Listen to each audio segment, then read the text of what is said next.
Olá pessoal, tudo bom? Nós estamos no último vídeo, então aproveitem e vamos falar agora sobre o teste T para dados pareados. Então, no delineamento, numa pesquisa onde a gente vai fazer um teste T para dados pareados, a gente precisa ter amostras pareadas. Isso significa que são duas amostras, pode ser a amostra do tipo antes e depois, mas a amostra 1, a primeira amostra, precisa ter o seu correspondente na amostra 2. Eles têm que estar em pares. A gente já viu isso, a mesma coisa que acontece no teste do sinal. Ok? Então, coloquei lá os sapatinhos, são pares. E a variável quantitativa, a variável agora diferente do teste do sinal, onde a minha variável era do tipo melhorou, piorou, mais, menos, agora a minha variável é uma variável quantitativa. Aí são os números. Olá, vamos começar vamos fazer um exemplo aí que eu peguei na internet. Então, com o objetivo de avaliar o efeito de um treinamento, submeteu-se 10 funcionários e mediu o desempenho desses funcionários antes e depois do treinamento, ok? Dessa capacitação, e encontraram esses seguintes resultados. Então, o primeiro funcionário aí, antes produzia 22, depois produzia 25. Né? O segundo funcionário antes produzia 21 e depois produzia 28. Ou seja, o primeiro funcionário melhorou 3, o segundo funcionário melhorou 7. O terceiro funcionário piorou 2. Ele antes do treinamento fazia 28, agora ele faz 26, depois do treinamento.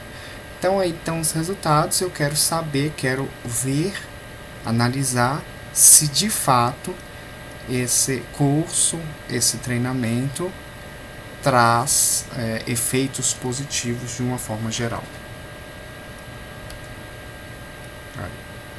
Então, no fundo, a gente vai trabalhar com dados pareados. Você percebe aí, nós temos duas amostras, onde os elementos das duas amostras são a mesma pessoa, só que uma é antes, a pessoa antes do treinamento, uma pessoa depois do treinamento. É ela comparada com ela mesma. Então, nós temos amostras pareadas. Né? Mas, no fundo, a gente transforma isso tudo numa única amostra. A gente só vai lidar agora com as diferenças entre o antes e o depois.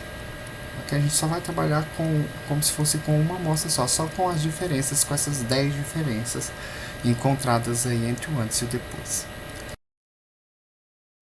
Então, os passos que nós vamos seguir são esses aí: elaborar a hipótese, como sempre, estabelecer, escolher o nível de significância e calcular a região crítica, a estatística do teste para a tomada de decisão no quinto passo.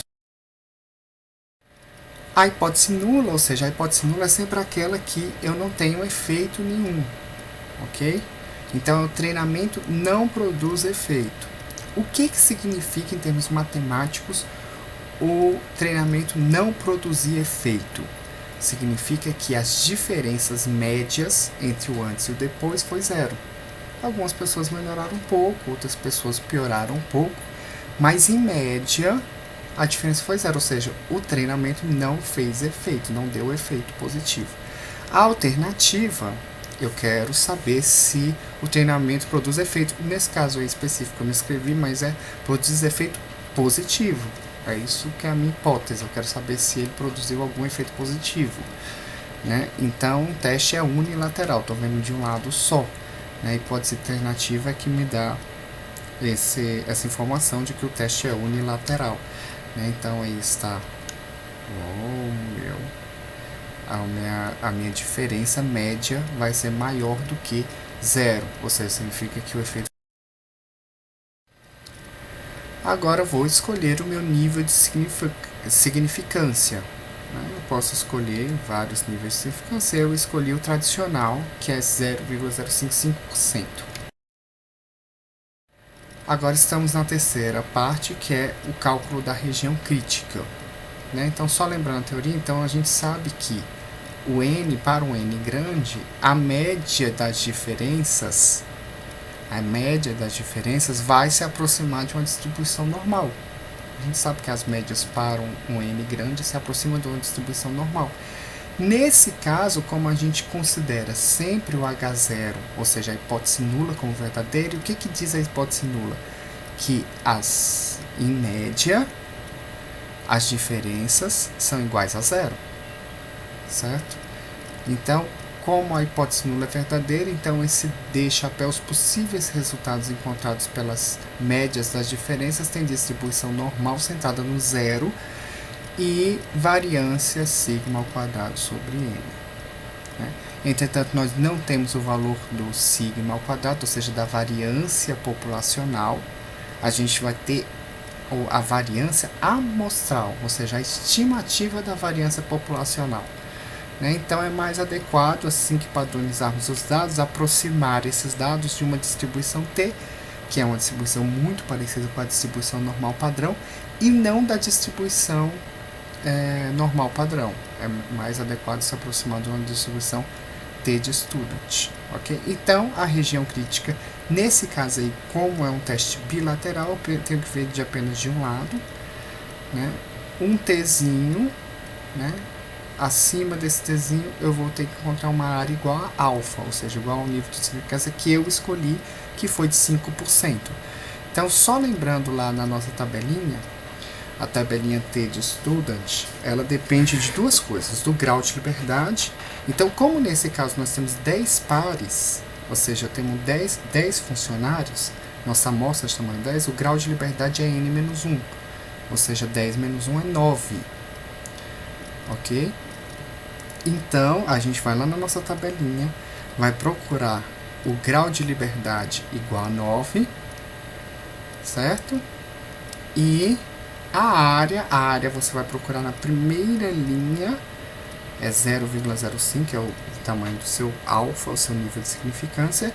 Então, você vai encontrar o valorzinho do seu T de student aí, ou seja, a região crítica é quando T é maior ou igual a 1,833, certo? Essa é a região crítica do seu teste. Agora temos que calcular a estatística do teste. Né? Então, sempre consideramos o H0 como verdadeiro, ou seja, a diferença média entre o antes e o depois, né, da capacitação na produtividade é igual a zero. Você viu aí que a gente vai trabalhar só com as diferenças. Eu peguei só aquela última coluna da tabela. A gente ignora os valores antes e depois, só pega a diferença mesmo. Então, o que eu encontrei? Eu encontrei que, em média, houve uma diferença de 3,4 positivo, ou seja, os funcionários melhoraram em média 3,4. Você viu que alguns funcionários pioraram, mas a grande maioria melhorou, dando uma média de 3,4 e desvio padrão 3,81. Okay? Vou aplicar isso na estatística do teste. A estatística do teste nada é mais do que a padronização dos dados. Né? Eu pego o D chapéu, não preciso diminuir por nada, porque o D menos D é zero, então D chapéu dividido por S, S dividido por raiz de N, ou seja, aquele erro padrão. Né?